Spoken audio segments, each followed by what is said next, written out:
Um, so I do speak Romanian, but not the technology. So instead of torturing you with my attempts to translate from English, I'll use English. But please ask me questions in Romanian. Any comments, especially the positive ones. I'll be more than happy to receive them in Romanian. So for today, we are starting with number 2. And the question I have, if anybody, except my friends that already have seen the presentation, what's the relationship between number 2, sustainability, and why are we here at all? Anybody? Pardon? Yes. N-am auzit. No second planet. Very good. Very good. But we are not in an astronomy circle, are we? Thank you. Very. Anybody else? Going once, twice? Okay. Takes two to cooperate. Well, sustainability, at least in English, is made of 2 words: sustain and ability. And we don't think in these terms usually, but today we should think in these terms. And the reason we should think, because this conference is actually organized on sustain and ability. And when we define sustainability, what do we need in order to sustain a business?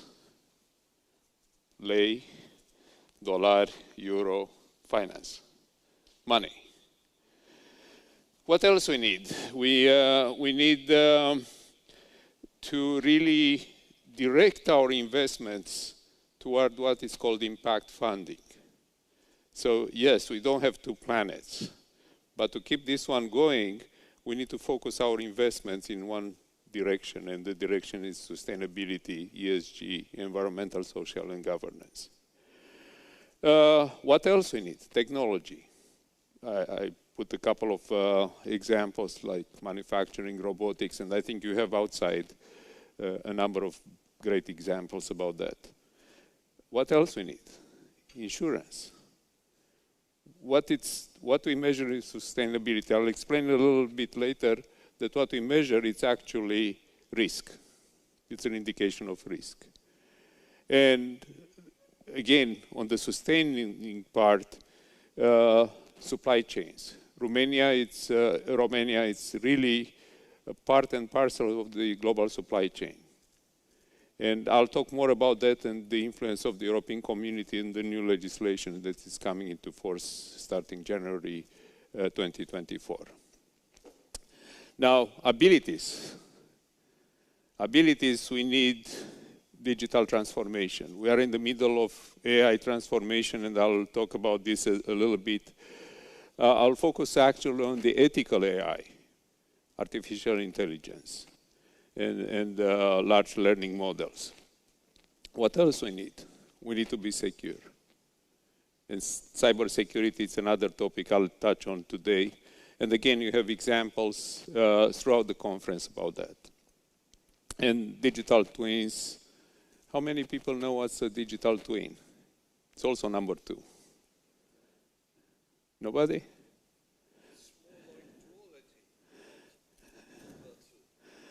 Well, a digital twin is actually an AI model of a physical system, generically speaking. Thank you, Tony. So, okay, we graduated from number 2 to number 3. Any guess what number 3 is? Sort of gave you some hints. So, one of them, number 3, it's the new European legislation which is coming into force. As I mentioned, it's already implemented, and reporting will start in 2024, 2025. To report, for instance, on carbon footprint, scope 3. Anybody knows what scope 1, 2, 3? Scope 1, so it's all about greenhouse gases or carbon footprint emissions. Scope 1, it's what your company or enterprises emits. Scope 2 is the carbon footprint of the electricity or the energy you consume to have your operations. Even if you have a hotel, you consume electricity. And scope 3, it's what the supply chain, and this is really where the reality of Romania as being part of the supply chain. You'll have to report to the European Union, even if your company directly, it's maybe smaller or not yet in the reporting line. The supply chain, about 70–80% of the carbon footprint comes from, actually from companies in the supply chain. So what's the other three indicators? So they introduce actually what they call a taxonomy in the European Union. So the first part is financial. If you look, it's net income, it's profit, and it's inventory turnover. But now, when you take it and you do actually report it to the amount of carbon footprint, for instance, the impact on the environment, you have three more indicators. You have the taxonomy turnover, which is the impact on the energy, the impact on the environment, the taxonomy CAPEX, capital expenditure, and OPEX, operational expenditure. So now, number 3 is 3 new KPIs. How do you put it together? It's called the green asset. So companies get measured with one indicator which says, we spend so much of our budget on fixed assets, and a portion of that, it's actually spent toward investments or products that are green. What Maria has said on the introduction. I mentioned cybersecurity. What's important with cybersecurity? Why cybersecurity is important?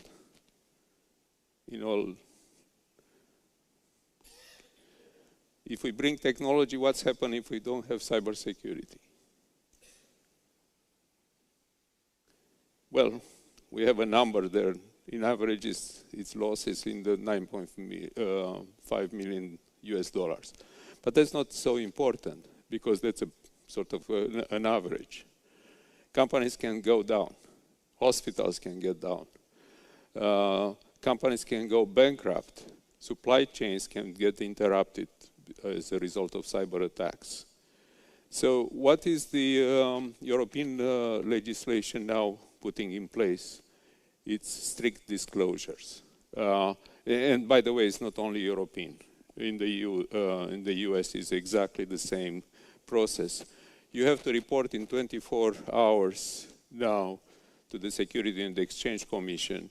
You have to report actually your, if you've been a cybersecurity target, if you lost data, especially if you lose personal data, which is very important in Europe. And it comes into the same concept of reporting it as a material event. I haven't mentioned what materiality is. Anybody knows? Okay, materiality is really in financial reporting. Anybody in finance that has the courage to lift the hand? No? Okay. In financial reporting, what impacts your business, it has to be disclosed, and it's called the material event. Un eveniment care afectează compania, afectează rezultatele economice ale companiei, rezultatele sociale ale companiei. And cybersecurity becomes also part of that reporting. So, how many of you work with companies? Nobody? Thank you. What is necessary? If if I leave you with one thought out of this conference, out of this, of my presentation at least, what I leave you is you have to prepare, because the information has to be transmitted, even if you are in the supply chain, even if your company is a small, medium business with 10 people. Once you are part of a supply chain, you supply the labels for a product. So you think you are a small company, you are completely isolated from everything I'm saying.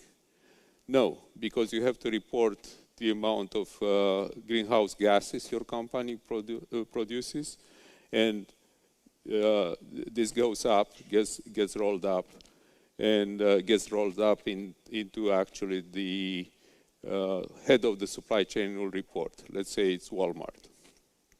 So I don't want to leave the impression that it's a small business, it's a small impact to ensure the accurate and data reporting. Why it's not small? The company that reports, the one on top of the supply chain, can be fined up to 4% of their gross business in Europe. So it's a serious fine if you're reporting, you know, how much you consume, how much carbon footprint your labels consume, gets rolled up and found faulty, can put the company, your customers, they can put them in jeopardy. So we're going to have a little test actually. Should AI, artificial intelligence, prioritize machines over humans?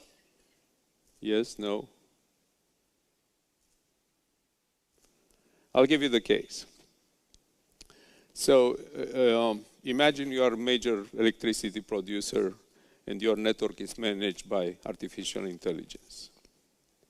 And you lose a significant amount of the capacity to produce electricity. So AI has, first at the top, has two options. Preserves itself, keep the data centers running, or maybe keep hospitals running. Which is more important?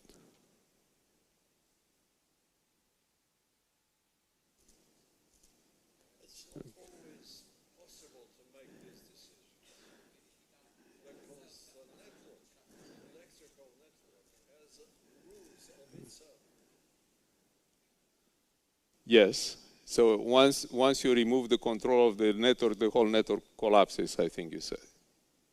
This is right, but also you have to keep certain points of injection in the Sure. network and not overload other points. So How many people are electrical engineers? Because me and I used to work in energetic, so I know this. so, but still AI has to make a decision, A or B. So why not have in Romania, for instance, only the nuclear central in the Danube, which could supply all over the country, to Cluj, for instance, because the network would collapse. Exactly. You have to have different points of injection to keep the network balanced.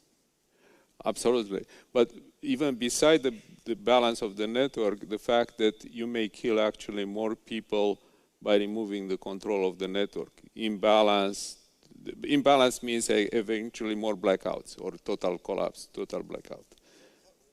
So, what? Yeah. Cut hospitals. So at a certain moment you have to cut it. Because Absolutely. it's an overload to the point of injection. Thank you. And really, this is I'm trying to give you an example of what really AI has to do and how our ethical problems as humans become problems of technology, of digital transformation. So I'm not saying it's good, I'm not saying it's bad, I'm not saying it's impossible either. And as Tony has mentioned, it's a real case where the system has to save itself first and save the humans second, trying, of course, to minimize, distribute the electricity where it's more critical and so on. Okay, so we talked about number 3, right? What should be number 4? Okay. 4, it's about the NGO that the NGO I'm working for. And really, it's called the Actionable Knowledge Foundational Institute. It's an NGO that works as a community platform to actually look on how we can really help the supply chain do reporting in a correct fashion. How can we do it economically, to reduce the amount of the to provide strategies and training, and to really help the companies benefit from the sustainability. Again, you can look at sustainability as a hindrance, as a problem for your business. But really, you can use it also as a opportunity, an opportunity to really to start to look at your business from a data viewpoint, have it operated as a data run business, and use, for instance, artificial intelligence to make better decisions based on data. And we're also working to set up working groups.